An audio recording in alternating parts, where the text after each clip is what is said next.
Good afternoon, Patriots, and welcome to the 72nd audio file in the audiocast series known as the Q News Patriot. I am the Q News Patriot. My name is SG Anon. I hope each of you has been sharpening your metaphorical wit and that blade of the mind's eye, because as we go through our file today, I think one of the things that you're going to enjoy and potentially internalize and crunch on and digest for a little while is going to be just how interconnected and just how multidimensional and multi-layered the things that are happening in the world really truly are. Even though we don't get a lot of airtime in hidden arenas, hidden sectors, shadow forces, and things of that nature, we have the circumspect evidence, the circumstantial changing, if we will, the landscape modifications that we can observe kinetically, which give us pause and give us reason to acknowledge that there is indeed more at play in the world. Over the last couple of weeks, we've seen a number of different incredible events, including the passing of the fourth Baron Lord Rothschild, a man named Jacob Rothschild, at the age of 87 years. In that same period of time, or right around that same period of time, we have what appears to be the capitulation of the Norwegian king, King Harald, at 87 years old as well. There are a number of different things, I think, that are coming down the pike, which will carry with the same sort of symbolic significance in a way that we, the people, can not necessarily predict it, but that we can make educated hypotheses about possibilities that may be on the horizon. A number of those hypotheses we're going to talk about in today's file, and it's worth remembering that everything that we go through when we talk about a multidimensional espionage war has to be looked at through a lens of multiple meaning and a message within the message, which is something we talk about fairly frequently on this show. Without further ado, Patriots, let's go ahead and get right into it. We've got a lot to unpack today. One of the things I thought we would open with would be the idea of a message within a message, right? The idea that we're sending different communications, that we're sending different signals, if you will, or different coded messaging to parties and groups and entities around the world in an unusual or irregular warfare special operations capacity. And nowhere is that more true than in the rhetoric of Donald J. Trump. And we've seen that fleshed out in coordination with and seemingly sometimes in lockstep with the entity known as Q Online. In October of 2016, for example, President Trump, in an interview with Ms. Carol Costello, of CNN, President Trump said, "We should turn cyber warfare into one of our greatest weapons against the terrorists. And they have to know it's coming because right now they know nothing about us." Now, if we look at that on its face, it sounds very much like President Trump is talking about flexing and leveraging the cyber warfare and the electronic warfare capabilities of the United States military against terrorist groups in the Middle East, in Africa, and around the world. And that is probably true. And we could say that that meaning is or was fleshed out in the course of the Trump presidency. There were certainly cyber operations run before a number of different engagements that the Trump presidency initiated from 2017 to 2020. But we also have to appreciate that this is very possibly, and I think even more powerfully, a communication to the intelligence communities of the world, that we're going to turn cyber warfare into one of our greatest weapons against them. And indeed, we saw behavior that seemed to emulate that same stance, that same conclusion from General Paul Nakasone, from Admiral Mike Rogers, and others in the early days of the Trump administration, and then General Nakasone again in 2018 and 2020, discussing Cyber Command and the NSA's role in securing national critical infrastructure, including the election process. You know, one of the things that we have witnessed in this journey from point A to point B to point C and onward is a continuing assault in an escalating or cascading fashion, if you will, of the various levers of power, the various arenas of control, the hidey holes, those shadow places in the background that are now being drawn out into the foreground. And it has escalated ever since the early days of the Trump presidency. The Trump presidency really brought to light, I think, the nature of the corruption, the nature of who the real terrorists, if I can keep with the term here, are around the world.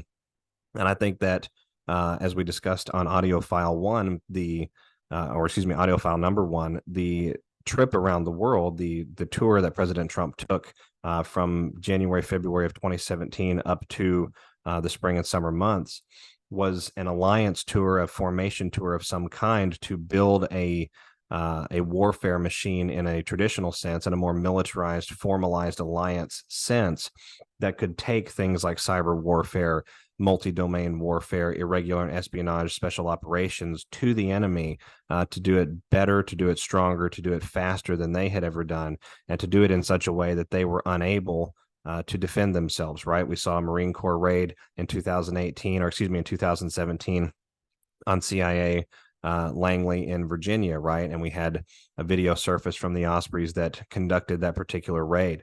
And it's actually very difficult now to find that video online because it's been intentionally scrubbed and removed by the deployment, excuse me, of various AI algorithms. But there has been an unusual warfare operation going on now for quite a while that has served a multitude of purposes. Those purposes being, of course, to drag out the U.S. and worldwide deep state apparatus, to defund and bankrupt the serpent constrictor, the serpent dollar's constriction ability on nation states and worldwide markets around the rest of the world, to pave the way for an equivalency of value exchange, a fair system that is not based in fiat money, which can be easily manipulated and utilized to enslave not only populations within the host country, but also populations around the rest of the world. And and a number of other things, right? To destroy child trafficking and the human trafficking tunnels, to take down the organized mafia and the criminal infrastructure, to exit stage left some of the more evil individuals, right? And also to provide a way to also exit their doubles, right? To move through the process of getting various levels of this deep state entrenchment out of the shadow background, out of those the closet, if you will, right? Getting all of their stuff drawn out so that we can eventually take back power here in the world in a public way. The Trump presidency brought us a period of time where power was returned to the people, in the sense that it was taken away from certain core components, certain core elements of the deep state apparatus at very, very high levels of military intelligence command and very high levels of society, especially pertaining to the financial levers of society. But we still had a number of infiltrates, a number of arenas of problematic concern that we had to deal with post-Trump presidency, from November 2020, January 2021, and onward here in the present day and in the present time. But in that period of time, we have seen the escalation of these unusual forces in the world converging together to squeeze out that Western central bank model, that Western deep state, what we would call the central banking cabal, and the various governmental levers, military intelligence feeders, and military turncoats that particular cabal is part and party to, and that comprises its overall kinetic ability to enforce change and control entire swaths of the population. We've seen that continually eroded and sort of assaulted in this cascading effect. This it's almost like a long-term strategical deployment or strategic deployment of important nation state actors and important changes within specific arenas of society. And what that has produced post-Trump presidency is a world that is far more awake, but is also far more destabilized, in the sense that the Western deep state model being able to control things, right? We have a serious destabilization that has occurred in that process. And we're concluding, I think, the current phase of this destabilizing operation here in 2024 as we stare down that barrel towards November and the season that's upon us as we look at the year. So one of the things I think that is upon us, and I want to go ahead and get right to it, Patriots, because there's a lot to unpack again. One of the things that I think is upon us is the idea that the Obama administration and the Clinton administration, or the Clinton participation in the Obama administration and the various crimes against humanity, is going to be fully exposed before this process is over, and fully exposed not only in treason and sedition against the United States of America, but also significant crimes of very egregious levels of wrongdoing against humanity, against children, and certainly against other nation state actors, essentially as acts of war. So one of the things that led me to run down this path, and we'll connect this to the idea of a second Hillary run here in just a moment, because I do believe that we're going to see a rematch 2.0 between Killary and President Trump here in 2024. But one of the things that led me down this was the unveiling of the F512M Ferrari that belonged to Gerhard Berger and was stolen at the 1995 San Marino Grand Prix has now been recovered 28 years later. When I put in F512 into the keyboards, it returned only 2 drops. Both drops had to do with either the Clintons or the Obamas. Drop 1252 discusses Hillary Clinton, the history of the Democrat Party, the history of the Democrats as it pertained to the slavery issue, the true political identity of Martin Luther King, and then the drop ends, Patriots have no skin color. So we know that we're going through a period of time right now that is setting up this exposure of the Clintons. But what I found fascinating, and President Trump's been telling us that since January 1st and the unveiling of Bill Clinton from the Lolita Express, but that's only going to accelerate. But one of the other things I found really fascinating was drop 901, which is a drop that references Barack Obama and the meeting that occurred between Secretary Tillerson under the Trump administration with Nairobi, with the Kenyan leadership to discuss ways to counter terrorism. There's our terrorism word again, and to advance peace and security in the region and in the world. And then the drop includes another image taken from Twitter from Uhuru Kenyatta, who put out, had the pleasure of welcoming my brother Raila Odinga to Harambee House, where we had the opportunity to have extensive discussions on matters pertaining to Kenya. We have an understanding that this country of Kenya is greater than any one individual. Now, remember, Barack Obama is notated by Q as in the list or on the wings, if you will, to attempt to claim Kenyan citizenship as a way to escape the justice that is inevitably going to come here. So I find it fascinating that this Ferrari incident turned up this drop, because if we go over here, just a couple of days prior to the Ferrari being found and reported in the news, right? And it was found in England, which is a very interesting correlation there on its own. But just a few days prior to that, we have an article that was actually run by the BBC that says Kenyan police will be tackling Haiti gang violence. Now, who is the world's largest funder of gang violence and paramilitary large criminal organizations around the world? Well, that is that same intelligence community. And the Barack Obama administration was heavily involved in the financing of worldwide cartels, criminal gangs, the establishment of a gang, essentially Vichy-run gang state in Haiti post-earthquake. So all of this is very, very interesting. And it says around 1,000 Kenyan police officers will be deployed to Haiti in a bid to combat raging gang violence. Let me see here.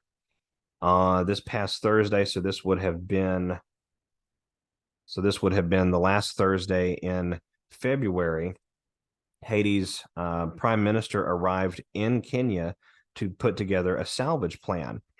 In January of this year, a UN envoy said that gang violence in Haiti was at a critical point.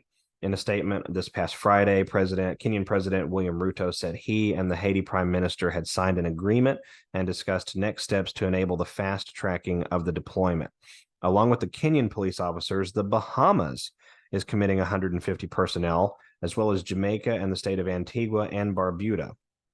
The U.S. has also pledged to support the deployment, but many Kenyans are, of course, opposed to the deployment. So I find it absolutely incredible that we now have the bridge established for mutual cooperation in a law enforcement sense, right, in a law enforcement way with the nation of Haiti, which was essentially raped and pillaged by the Obama administration and the Clinton Secretary of State operation during that period of time, and the nation of Kenya, which is a significant nation having connections to Barack Obama in a birth sense, having connections to Barack Obama in a gestational sense during his training period, being groomed for the various things he was being groomed for.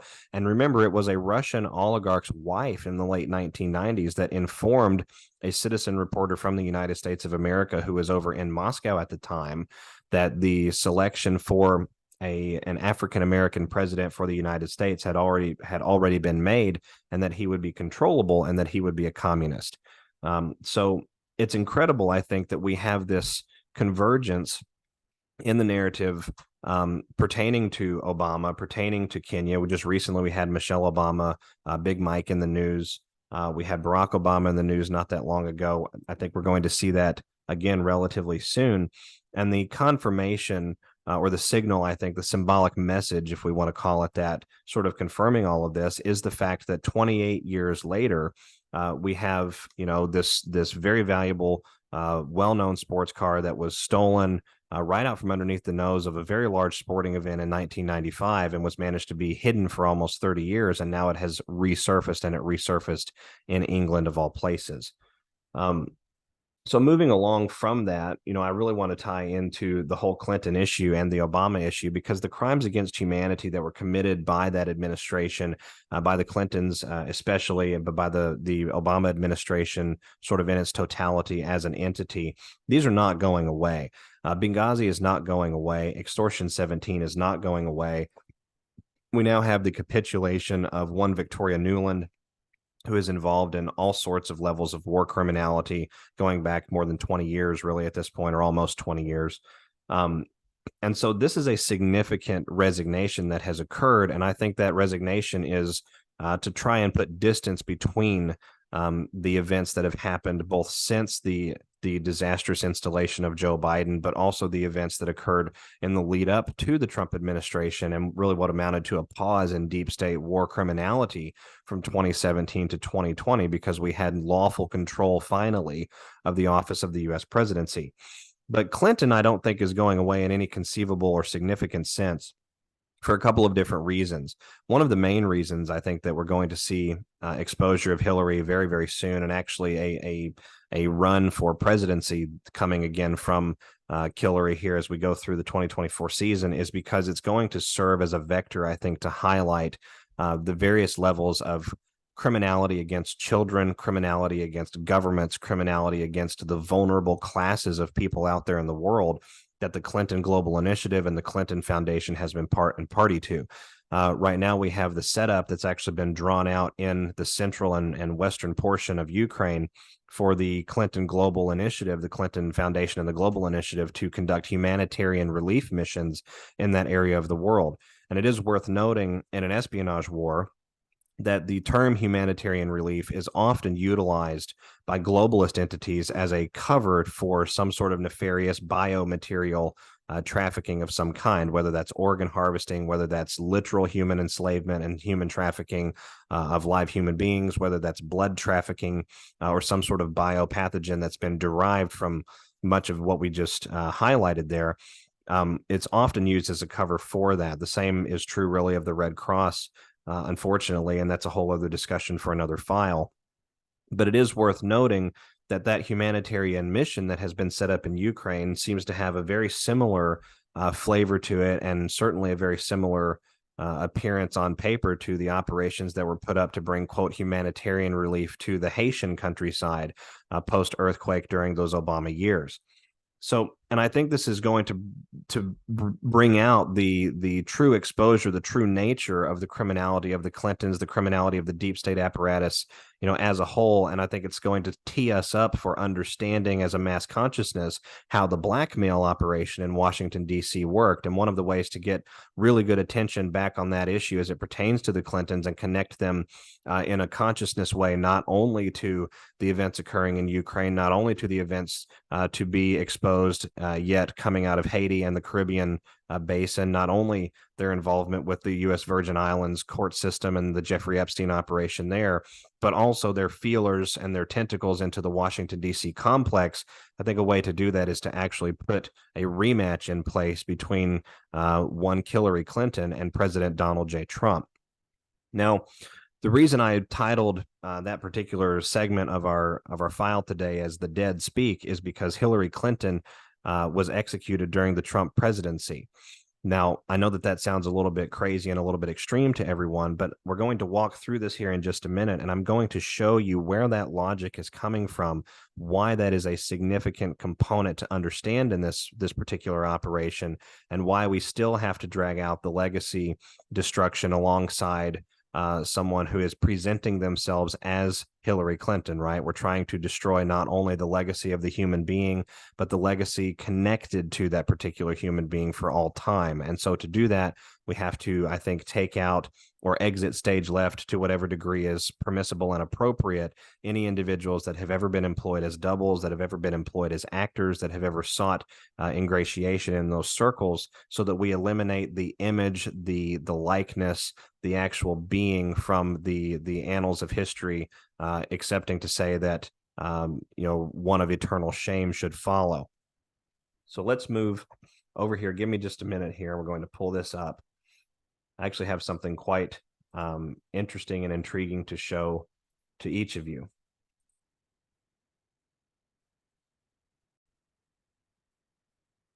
All right, over here we have pulled up the video feed released by CBS on the 9/11 event where Hillary Clinton, I believe, was apprehended by patriotic law enforcement, symbolically taken away from, of course, the 9/11 memorial, forced into a van, as we're going to see here in just a moment. And I believe the true Hillary from this point forward was never heard from again. I want each of you to watch part of this because it's going to be necessary to set up the context for the discussion, the context for the decode that I've arrived at with this Hillary Clinton 2.0 attempt, and why that is significant in the sense that we've already lost some of these deep state actors, but some of them have to come out further to really tear down that legacy and to show just how interconnected and corrupt the entirety of the system really was. Without further ado, let's go ahead and watch part of this. For Democrats.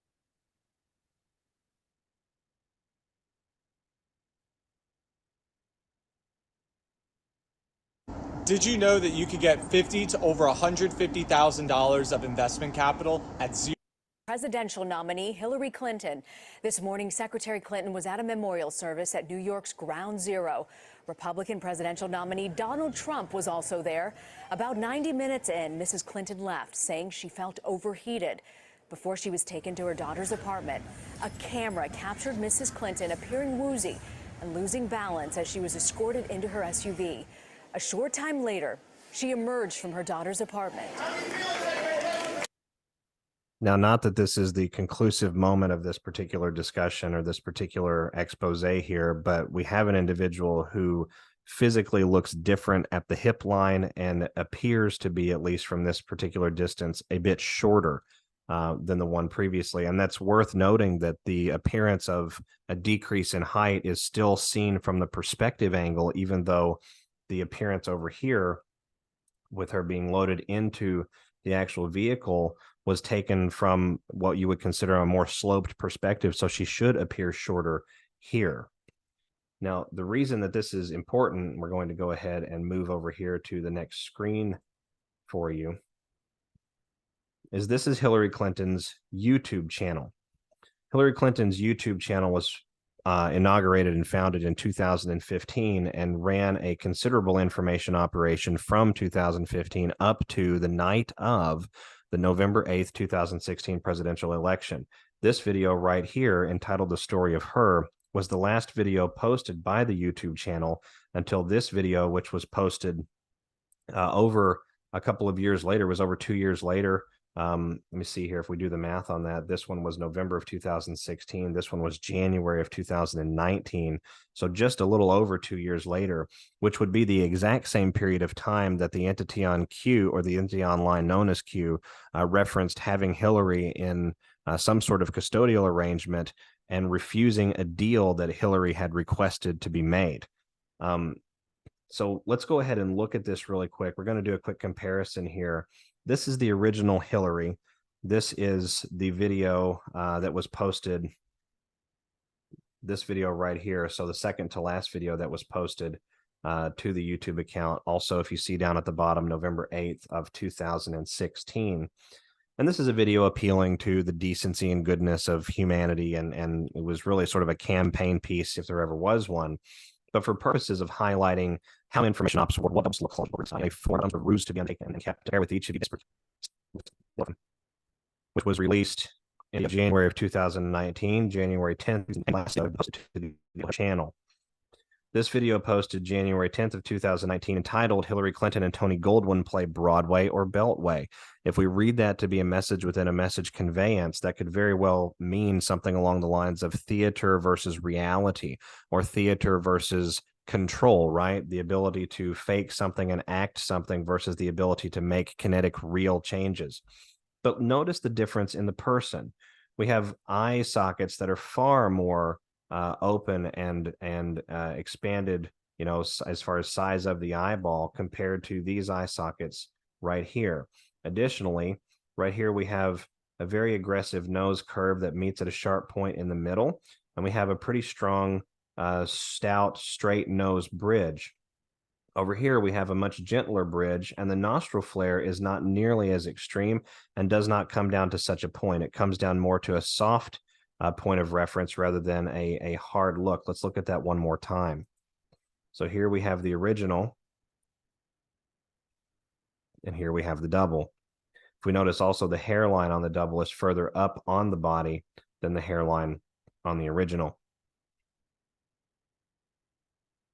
So why am I sharing this with you? Well, I'm sharing this with you to encourage you first off and let you know that there are components of this very powerful deep state bureaucracy here in the United States who were U.S. citizens during the Trump administration, during the Trump presidency, and they were subject to U.S. law.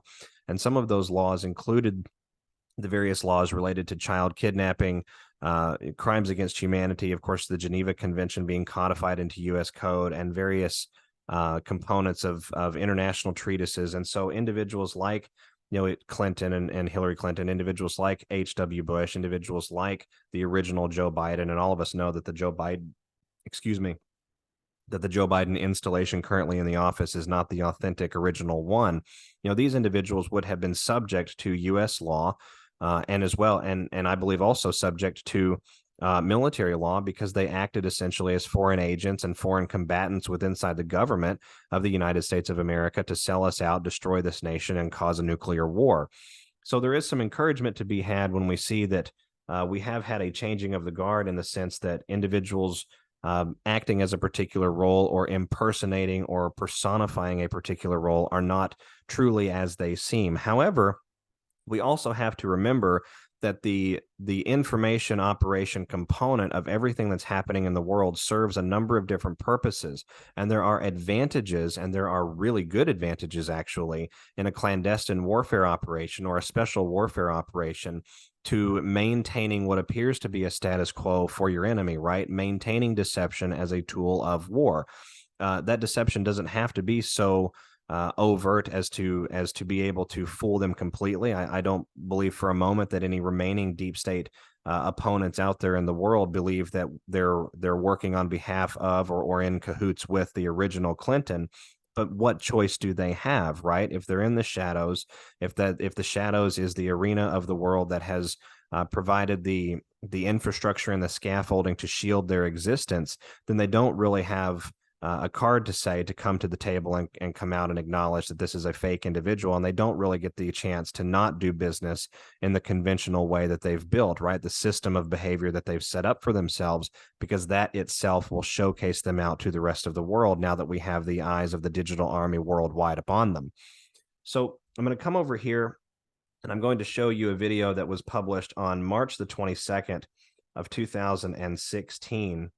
This video was President Bill Clinton essentially giving an endorsement for his wife Hillary in the presidential race of 2016. And we know the 322, the Order of the Skull and Bones, is the number of the Order of the Skull and Bones, and the Skull and Bones Society is also known as the Brotherhood of Death. So on 3/22/2016, let me share the screen with each of you here. We have Mr. Lolita Express himself giving an endorsement for his wife, Hillary Clinton. A significant date, right? 3/22 into 3/23 of 2020 was the declaration of the nationwide lockdown here in the United States for the COVID-19 pandemic. March the 11th, which of course 11 plus 11 equals 22. March the 11th was the declaration of the first national emergencies pertaining to the COVID-19 pandemic. And interestingly, the March 11th date is going to come up later in our file here pertaining to the finance system, but that's another story. So keep in mind this 3/22 date And now here, released by the Columbia School of International and Political Affairs on their official YouTube channel on March the 22nd, 2023, exactly 7 years to the day after the release of that campaign endorsement on behalf of Bill Clinton for his wife Hillary. We have the Columbia School of International and Political Affairs releasing a video titled "Inside the Situation Room," and it is 1 minute and 18 seconds long. If we take the colon out of that, we have 118, also known as, or could be known as 11.8, 11.8, 11/8, right? And we know that the 2016 presidential election occurred when? It occurred on, let me see here, November the 8th, right there, November the 8th, 2016. So let's come back to this video. I'm going to have each of you watch it, and then we're going to discuss it at the very end. Oh my God. What is it? It's Hillary Clinton. She's running. What? What? Hillary's running again? I know, I heard that's so crazy. This is wild. She's running again. Here I am. Hillary, you're running again. Well, I sure am, Karen. I just got here early for the new class we're teaching together on foreign policy decision making. Classes don't start until September. Yeah, but I wanted to be prepared, Karen. You know, when it comes to crisis situations, you've always got to be prepared. Prepared?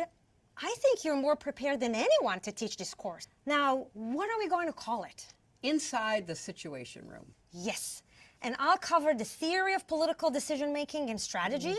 And I'll cover what it was actually like in the room during the bin Laden raid, the Iran sanctions, the Gaza ceasefire, you name it. Okay, but are you ready for whatever questions the students throw at you? Bring it on. Now, if you'll excuse me, Karen, I've got to run. You heard the secretary. If you get inside the Situation Room, come prepared.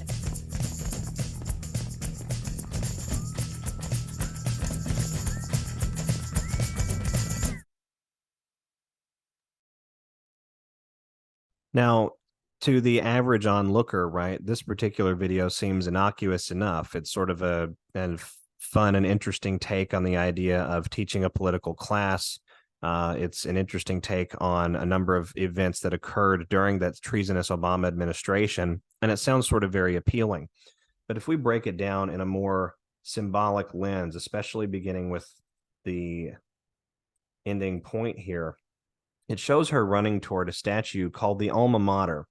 This statue was coined by Daniel Chester French, built, by Daniel Chester French in the early 1900s and unveiled at Columbia University on September the 23rd of 1903. Now, what is incredible about this particular statue is it actually contains this: a hidden owl, the owl of Athena, the owl of Ishtar, the keeper of the secrets of the gate to the underworld, right? So, and Columbia University itself has an interesting history that I would encourage each of you to sort of look at and dig further into and congeal on your own what you really think occurred with the establishment of that university and how that university came about. But what is so incredible about this, and what gets my attention in a significant way, is not only the video that was put out being 1 minute and 18 seconds and 7 years to the date from an endorsement from President Bill Clinton for Hillary's presidential campaign in 2016. It's not only that she's running at the end of the video towards a statue that was built by an individual with connections to the New Hampshire, the colonial American era New Hampshire elitist crowd that actually incorporated New Hampshire into the 13 colonies. But more than that, I find it very incredible that this particular statue was unveiled on 9/23/1903, and the day that the Columbia College dropped this particular video, March the 22nd of 2023, is 119 years and 6 months exactly to the day. And 119 in reverse format is 9/11. And 9/11 was the day, of course, that Hillary Clinton was taken down by patriotic law enforcement here in the United States, I believe by the members of the Secret Service and others and brought into a much less graceful position for her actions, which controlled the nature and the behavior in a great degree. The Clinton dynasty, married into with the Bush dynasty, controlled a great degree of the political network and the political actions of Washington, D.C., really ever since the early 1990s onward up to the days of the Obama administration. So this is incredible to me, and I'm looking at this and I'm seeing what I'm seeing out there in the fore as we look ahead is the rematch, an epic rematch between the agent of globalistic evil here in the world, which is the Clinton dynasty, the bureaucratic locus of control from the DC swamp, and the We the People's candidate, Donald J. Trump, who was assisted, if you will, by patriotic actors within the intelligence community to win the 2016 election, to unrig the 2016 election. So the lawful candidate, the lawful winner of that election, would actually attain the office of the presidency. And I'm seeing that play out in an incredible way in the research space, because the Clintons, shortly after the Epstein exposures, went and had a conversation with the Mexican government. Gavin Newsom went along with them. We know that Newsom and Pelosi are very heavily involved in the same sorts of financial and large-scale criminal trafficking crimes that the Clinton Initiative and the Clinton Global Foundation has been, or excuse me, the Global Initiative and their foundation has been involved in. And so the convergence of this cesspool of the deep state, right, against the We the People candidate, Donald J. Trump, I think that's an incredible sign that we're being sort of shown. And speaking of signs, if we want to really appreciate just how celestial, just how guided in some respects this particular process actually is, we need look no further than the reality of what's coming down the pike with this eclipse on April the 8th of 2024. So, you know, this entire period of time that we have been living in, this irregular, unusual, special warfare operation around the world that has been driving us to a point of not only awakening mankind, but also taking back the levers of power and government here in our communities, rediscovering our spiritual identity, right? This entire process, we can, I think, assuredly say, has been spiritually focused and spiritually driven in some regards. There has to be a cosmic rebalancing. There has to be a celestial or a godly return to a balanced, appropriate world, a way of life here in the world that does not permit the insane levels of evil and sadism that have been made popular through the control of this particular complex of evil for a very long time. And nothing new, there's truly nothing new under the sun as it pertains to the ways in which I think the Almighty goes about instigating that reconciliation, that justice, here in the world, always from a point of compassion, but sometimes compassion means wrath for those that are participating in practices that are evil. And if we look back to the book of Jonah, the prophet of Jonah, there was actually a solar eclipse that happened in Nineveh in those days in around 763 BC, which would have been the time that Jonah would have been ostensibly in the Nineveh Assyrian countryside. It was recorded that he was there during the reign of Jeroboam II, which was between roughly 786 and 745 BC. So this particular eclipse would have occurred right in the middle of that particular period of time. Now, for those of you out there that are not familiar with the story of Jonah, a little bit of a Reader's Digest would be that he was called by God to go and preach salvation to the people of Nineveh, the Assyrians that were in Nineveh, and to tell them that if they did not repent and change from the path that they were on, the city and the civilization itself would be destroyed. Jonah's response was fat chance, and he immediately took off clear in the other direction. And we could sort of surmise, based on the geology of today, that it was likely he left the area of what is now the Levant and went towards or into North Africa, or attempted to sort of make that journey. But at some point along the way, he ends up, of course, swallowed by a whale, and then that whale regurgitates the man 3 days later. He realizes that he is alive. He realizes that he has to do what he's been called to do. He returns to the city of Nineveh. He preaches to the city of Nineveh, and the city of Nineveh actually repents. They actually come about. They recompense from their evil ways. The king steps aside in those days and tells the entire nation that they're going to have to repent under God. And so it's a story that's laced with forgiveness. It's laced with this idea of you went all the way to the edge, but we got you back at the last minute. And we're seeing something very, very similar happening in today's day and in today's time. So on April the 8th, 2018, we're going to have a solar eclipse that's going to track along this particular path in the United States of America and in southeastern Canada. Let me bring this over and share this screen. So the path here is the April the 8th, 2024. All right, path. This is the eclipse that is yet to come, but is anticipated right around a month from now. This is the eclipse that came through August the 21st, 2017, transited the entirety of the United States of America. Now, here's where this gets really amazing and really encouraging for the times that we're living in. The eclipse that came in 2017 crossed over the United States from west to east and crossed over 7 towns named Salem. Salem, of course, is the last name part, if you will, for the city Jerusalem, and also has a reference to witch hunts and things of that nature, which President Trump has been essentially pounding at the top of his lungs ever since his first presidency, and really even up until recent times. This particular eclipse, coming up on April the 8th, enters into the United States through Texas, comes up across and heads out of the northeastern United States into Nova Scotia, Canada. And this particular eclipse path will track across 7 towns or cities, all of them named Nineveh. In the United States of America, there are exactly 7 towns or cities that are named Nineveh. So it's going to cross over every single one of them directly. Additionally, there is a town right around up here in Nova Scotia, also called Nineveh, and it's the only town named Nineveh in the whole of the country of Canada. So this particular eclipse is going to hit all of those in this process. Now, here's what's fascinating. In the book of Jonah, it talks about how the actions that Jonah took in Nineveh and the response of the Assyrians to his preachings actually helped to restore the borders in those days of the nation of Israel. And this eclipse enters the United States on the Texas border at Eagle Pass.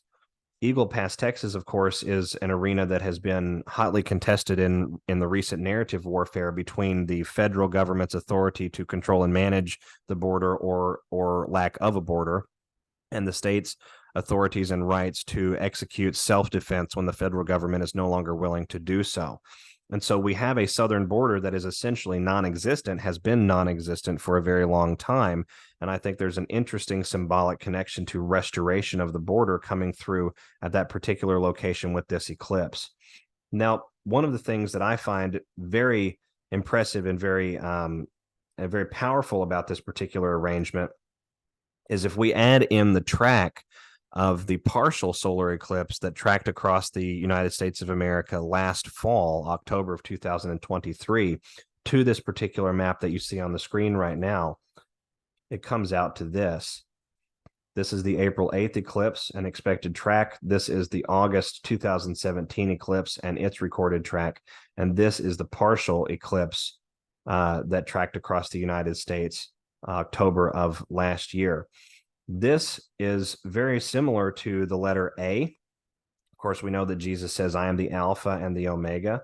The letter A is actually derived, or the letter Alpha, excuse me, is actually derived from the ancient Hebrew letter Aleph, Aleph being the representation for the beginning, the first, the crossover, if we want to call it that. In Kabbalistic literature, the Aleph represents the hidden and infinite aspect of Yahweh, along with the revelation of Yahweh to mankind. It's actually taken from the Phoenician, the ancient Phoenician rendition of the grammar, I guess is the right word I'm utilizing. I'm out of my element here a little bit with these letters, but it's taken from the ancient Phoenician association to the ancient Hebrew, where those blended what they call Paleo Hebrew, where that actually came from. And so it's fascinating to me that we should have that sort of track laid out. And if we go back and we look at this particular letter, I'm going to share the screen again. I think I pulled it down prematurely. I want each of you to see this.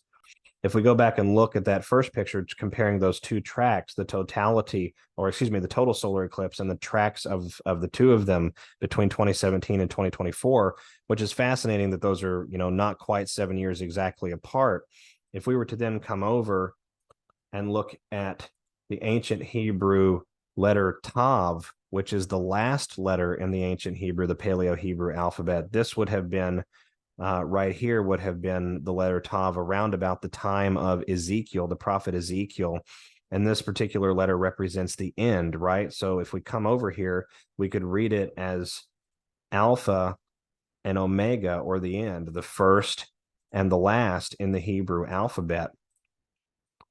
The events that we are experiencing and the events that we're bearing witness to between the ending of the banking, the emergency banking funding for U.S.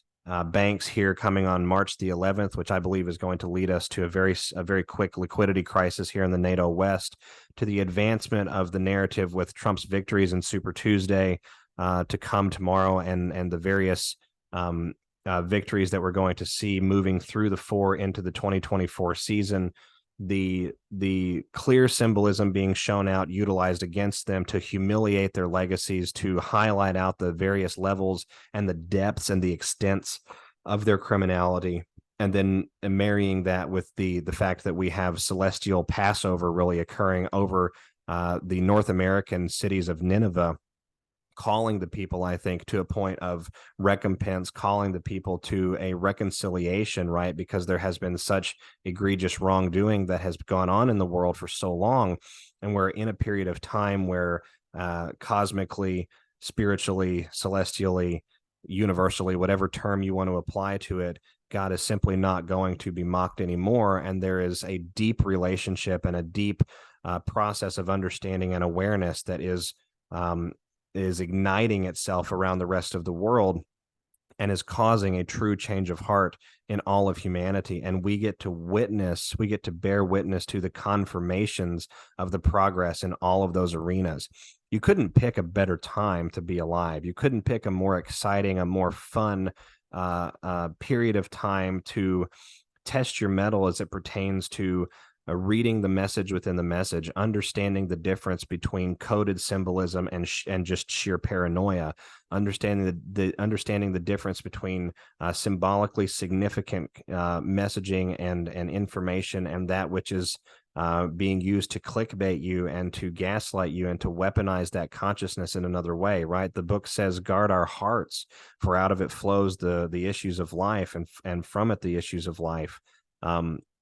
And we're reminded that, in guarding our hearts, it's important to gain wisdom and to gain understanding in that process. And we can only do that, I think, when we step back and we appreciate the gravity of what our existence on earth really means. I'm not a spiritual advisor, but we get to come and co-create with God here in the world. We get to build a better planet. We're supposed to live in some amount of harmony. That's one of the reasons that Christ came, right? And all of the things that he taught us, and all of the actions that he took, and the things that happened to him when he was put to death on that cross, and the things that the actions and the measures he took then on the other side of that, to showcase that there was no longer any power over this concept of death, this fearfulness and frightfulness of death. All of this being to show us, to bring us to a period or a point of understanding and communion again with God. And we're at that point now. This is an incredible and amazing time to be alive. And I'm just really excited to be coming to you with a file that has bent, I think is the right word, my understanding and my consciousness even a little bit more, right? I've been at this for a very long time. And it's unsurprising anymore to see things that are very dark and very egregious, because after sorting through the levels of violence on the dark web at different points along the way, there is a certain desensitization that comes as a result of that. But to be so surprised and encouraged by the sheer power, the sheer poetry of all of creation, and the levers that are turning to bring us to a point of mankind's true awakening, not only to the nature of the world, but to our very nature itself, coupled with the various capitulations that are happening all across the world. I mean, it couldn't get more exciting than that to me. Just recently, and we'll close with this, everyone, but just recently, let me pull this up over here. We had Norway's King Harald in hospital in Malaysia, right? He went halfway around the world to Malaysia, ostensibly on a holiday of some sort. He goes into the hospital suddenly. The issue given was an infection. But then we have an article published on March the 2nd, 2024, that claims that the Norwegian king has now had a pacemaker implanted in Malaysia after falling ill on a holiday. We know that the term pacemaker is often used to reference some sort of kill switch or some sort of implanted device that will ensure one's cooperation in measures to go forward, right? And then literally the very next day, the King Harald flies home from Malaysia back to Oslo on March the 3rd, and on March the 4th, the Associated Press releases an article: Malaysia may renew the search for Flight 370 a decade after the flight disappeared. And wouldn't you know it, Flight 370 had a couple of very interesting individuals and passengers on it. One of those passengers was Philip Wood, who is an American from Oklahoma and was an IBM software engineer. Another passenger was a gentleman named Nikolai Brodsky, who is a Jewish resident of the Russian town Irkutsk, and he was a member of the Shabbat Lubavitch Lodge in Irkutsk, Russia. So all of this, cascading itself forward for us, all of this converging and showcasing that there is a multi-domain, multi-dimensional, varied and various layer of reality operation that is converging here in the world, and it's doing so, I think, at the behest of much higher spiritual guidance, because we have signs, in the clouds and in the heavens, if we want to use that sort of esoteric terminology, to confirm that there is nothing new under the sun, right? The sun is literally going to be darkened over Nineveh once again. And these individuals love worshiping the sun. The all-seeing eye of Ra is something that pertains back to the sun. The various worship of the sun gods, the Black Sun group, the Black Stone, the Blackstone group, BlackRock, Blackwater, all of these different things, with the exception of Blackwater, all of them reference to some degree or another the empire of the endless sun, if you will, the empire of the darkness here in this world.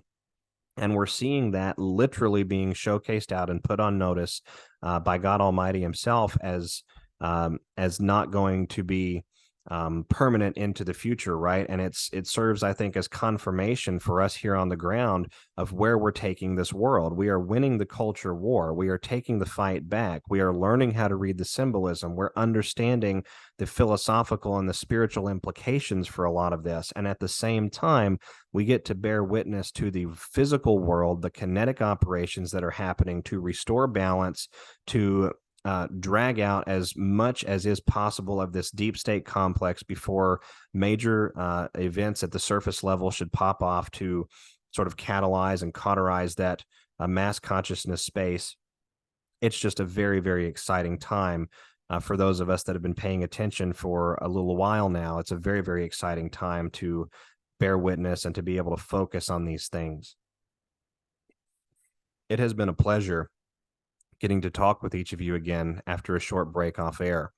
It was an absolute pleasure and a privilege to compile the information that I compiled for File 72 to bring to each of you, so that we could have this multi-pronged, very challenging discussion about what's really happening in the world, right? It is important as we go forward to appreciate how we got where we got. We got to the point that we got as humanity because we allowed ourselves to override our intuitive guidance in favor of trusting those agents, those entities, those institutions here in the world, which are not necessarily here for our benefit and have not been here for our benefit for a very long time. Although many of those institutions and entities may have been manned at one point and may still be manned yet with individuals who are not necessarily against humanity, but they're caught up in the middle and they're not necessarily for it either.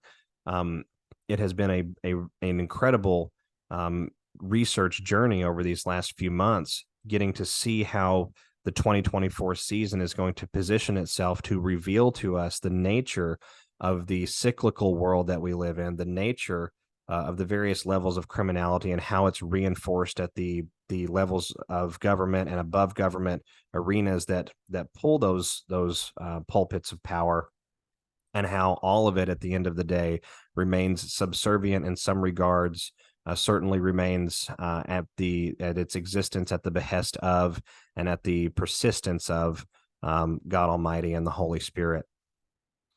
I hope each of you has a wonderful evening and a wonderful time with your family as you reflect on the information in our file today. And I look very much forward to getting back with each of you again soon for File 73. Have a great night, everyone. Kiss your children, hug your spouse, enjoy the world and enjoy life to the greatest degree possible. We are truly winning.